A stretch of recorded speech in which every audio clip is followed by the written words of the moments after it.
Welcome back to the YouTube channel. Thank you all for tuning in again to this video if you clicked on it. Another beautiful fall day here in the Midwest. I'm just taking in nature. I just love it out here. Anyways, in this video I want to respond to a comment I received in my last video from Brabbelbeest. I'm not sure if I say that correctly, but first of all, I want to say thank you for responding and giving your input. I really enjoy interacting with you guys on YouTube, and I'm hoping to see more and more of you tuning into the videos so we can get a discussion going. And I always enjoy responding and making responses because oftentimes I figure out more points of my own argument or certain areas of my own stance that I may have some areas to research on. So thank you, first of all. I want to say that. So I'm going to go ahead and read the comment now. Brabbelbeest says, okay, first off, I like how you approach topics like this one to calmly ask the viewpoints of others. This is what I often miss in conversations between theists and atheists. I will try my best to explain the way I look at things as an atheist. So first of all, I want to say this. That is always going to be my thing on this channel, and it really not even on my YouTube channel, just in real life. But the way I approach debates and conversations about tough issues is from a place of humility and respect. We all have our standpoints. Conversation and debate is really missing in America these days, and that's what I hope to bring to you guys, is just fair-minded, open-minded conversation. I'm an open-minded individual myself, so keep that in mind. That's where I'm coming from, so I do appreciate that intro. But moving on. To me, the secular explanation of morality makes much more sense and seems to fit reality much better than the Christian/theistic one. But there are a few things we need to clear first. Just because we don't think there is a greater universal meaning or purpose to our existence doesn't make our lives meaningless. In fact, I think it is quite the opposite. Some squirrels over there moving around. Anyways. Personally, I often feel sad for whoever claims that life without God is pointless, because they apparently have nothing other in their lives that makes life worth living. Okay, come on, Brabbelbeest. You're killing me here right away. So, I gotta say that's a little bit ridiculous, okay? Just because life without God is pointless, if somebody claims that, does not mean they don't have anything else in their life that's going on or it's worth living. God provides the backbone to our existence. He provides the foundation and the reason why we're here. All the other joys of life follow from following Christ. Okay?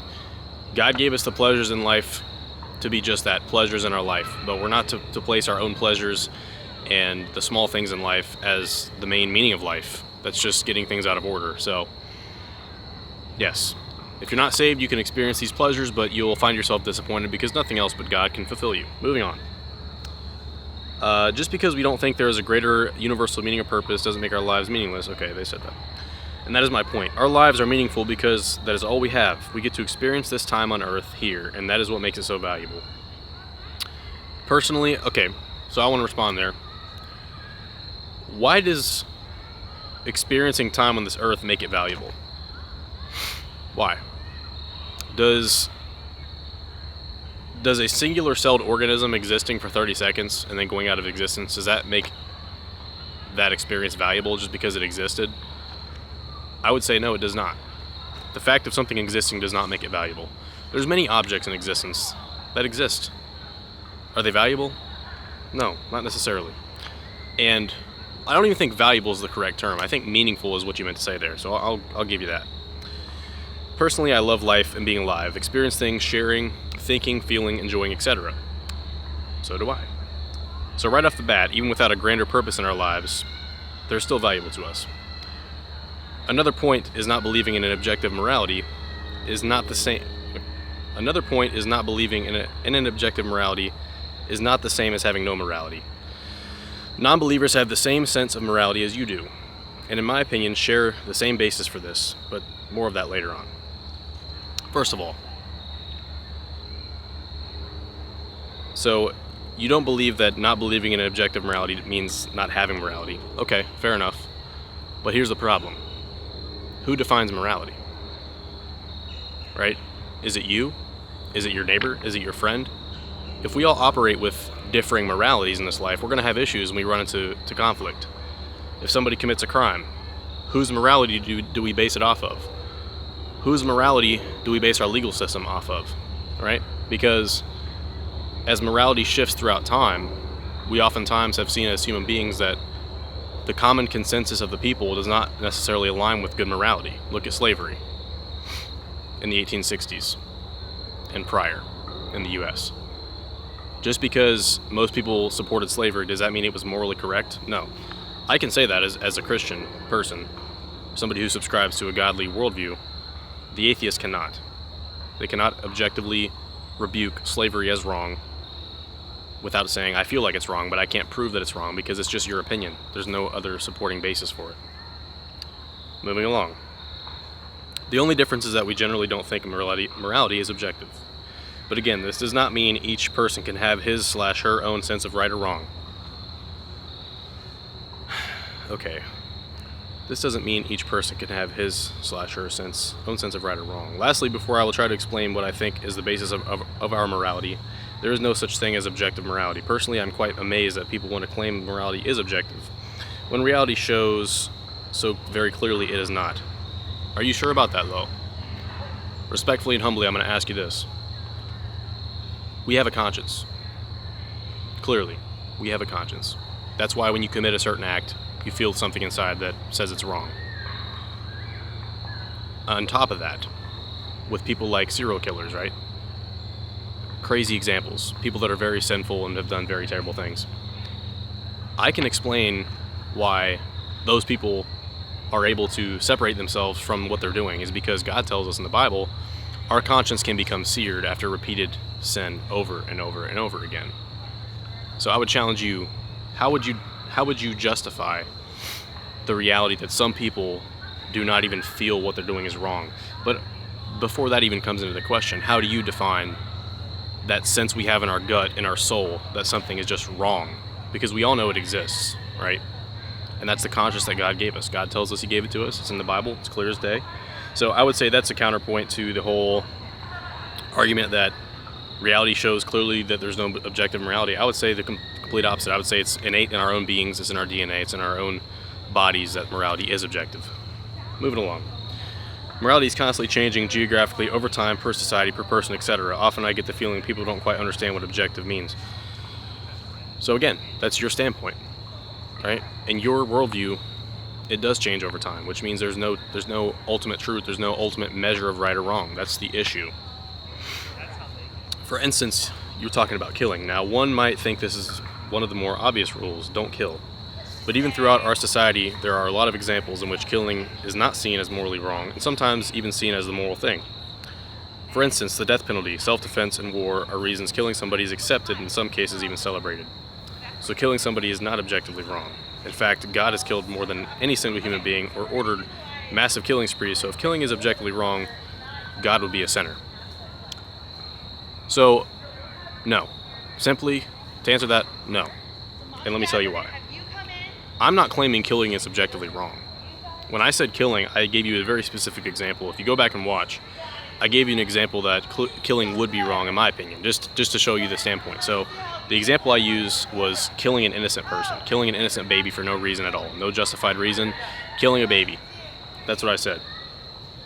Because in the Bible, Jesus taught that sin starts in your heart. So if you take an action, the action itself does not necessarily indicate sin or evil, right? It depends on why are you doing this action. Okay, so it just, simply put, no, I just disagree. And that's not what the Bible teaches if you look into it. And I say this, like I said, this is all, I'm saying this humbly. I would encourage you to look into this for yourself. Don't take my word for it. Read the Word of God and test yourself. Ironically, if morality was objective, it would mean that God is also subject to it. But Christianity claims that God is the author and source of morality, which would technically mean that morality is subjective. You've just evaluated God's subjective morality as standard. So, yes and no.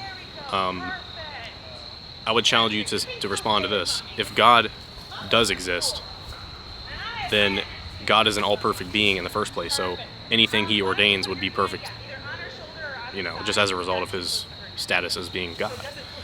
So, yeah, that's my response to that. Due to the length, I'll cut this comment in two. All right, so there's part one. Let's go ahead and start at part two.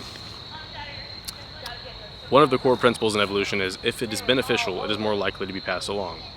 And one of the truths in nature is that cooperation works. So species that work in groups often are much more successful than species that don't.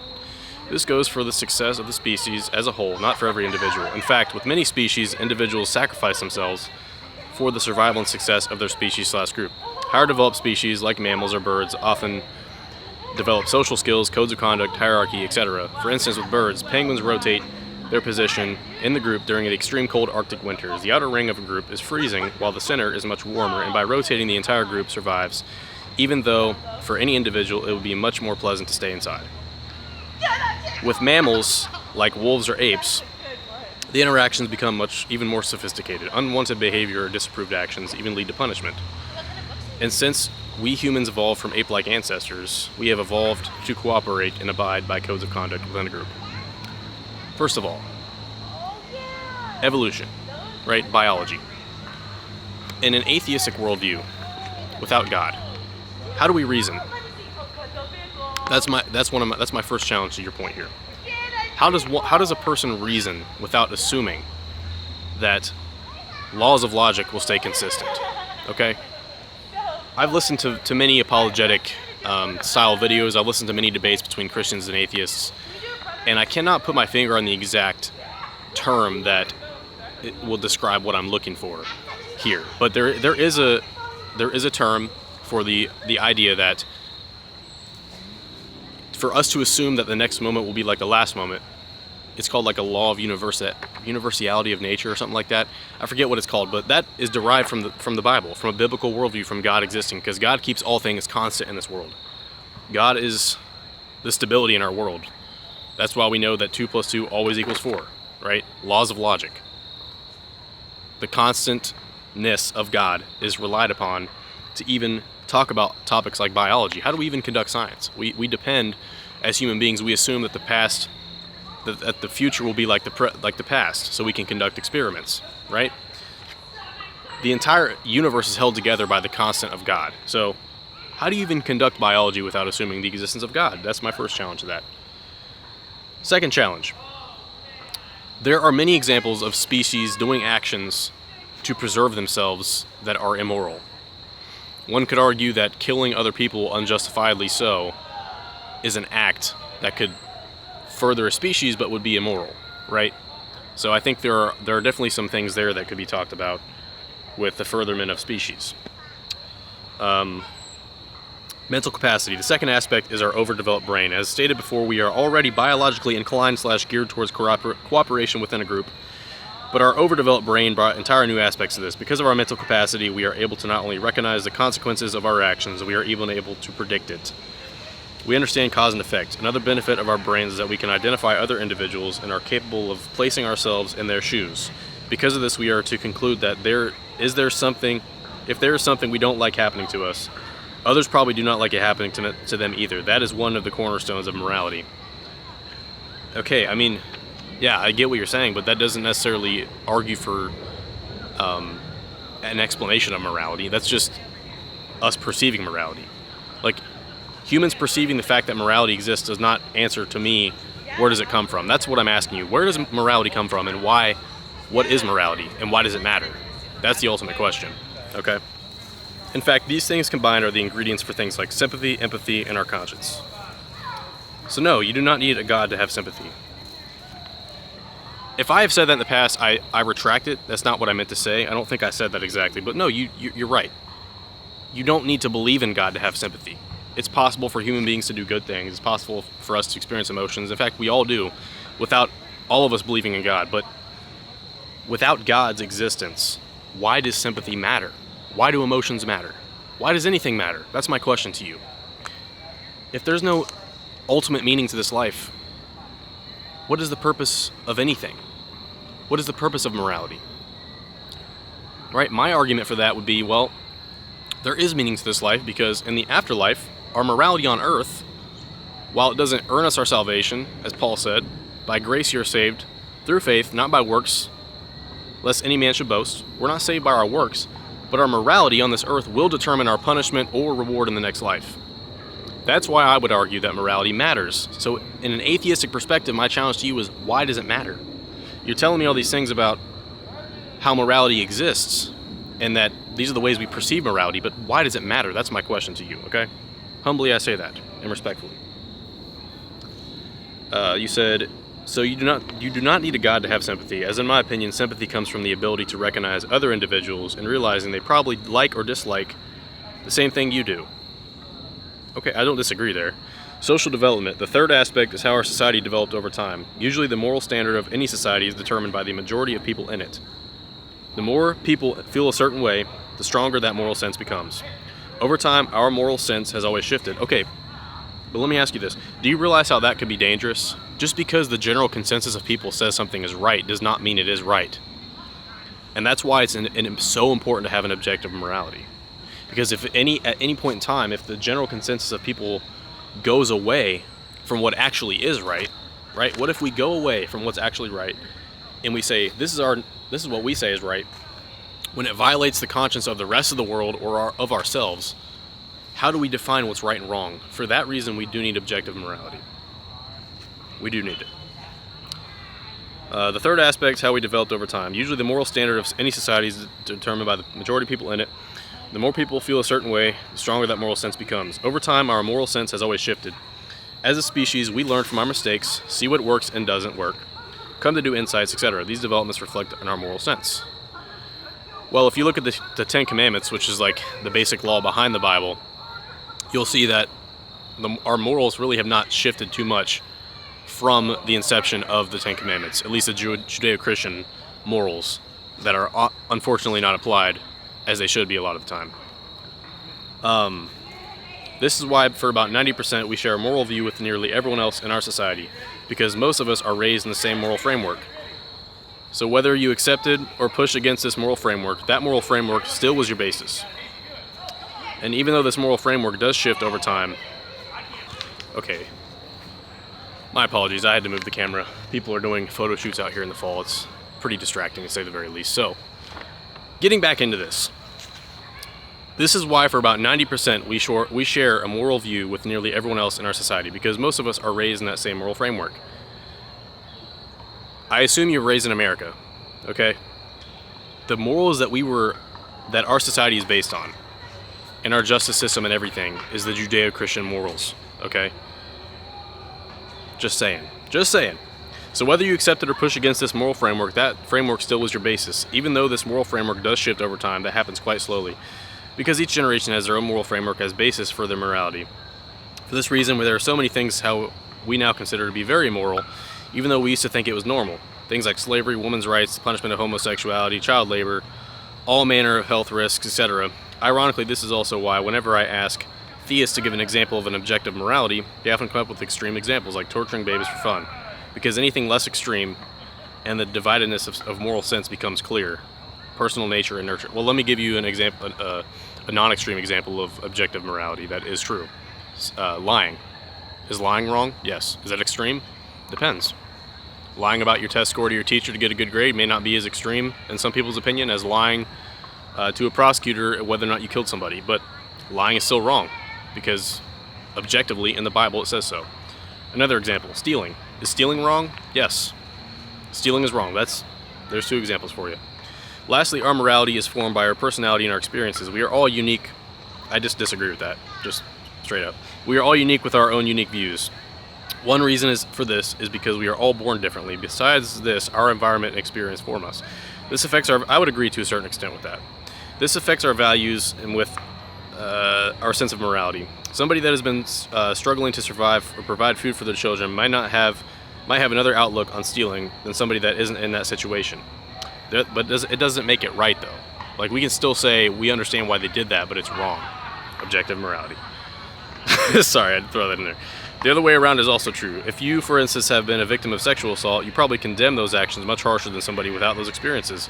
But also, our environment has lots of effects, like the family you grew up in, your neighborhood, your country, religion, etc., etc. This all for me gives a much better explanation for morality than the notion that it has been given to us by a divine being. So, humbly, I'm going to say this to you.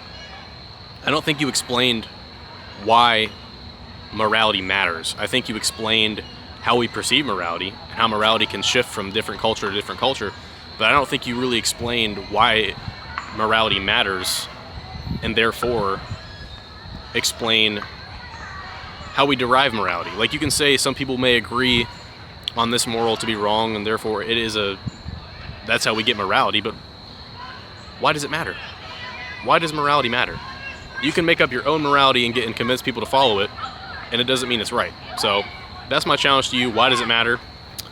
So with that being said, if you watch this video, shout out to you. I do enjoy interacting with you guys. I'd love to hear back from you, and anybody else who has an opinion on this idea of objective or subjective morality and God's existence, leave a comment down below, okay guys? I love hearing from you guys.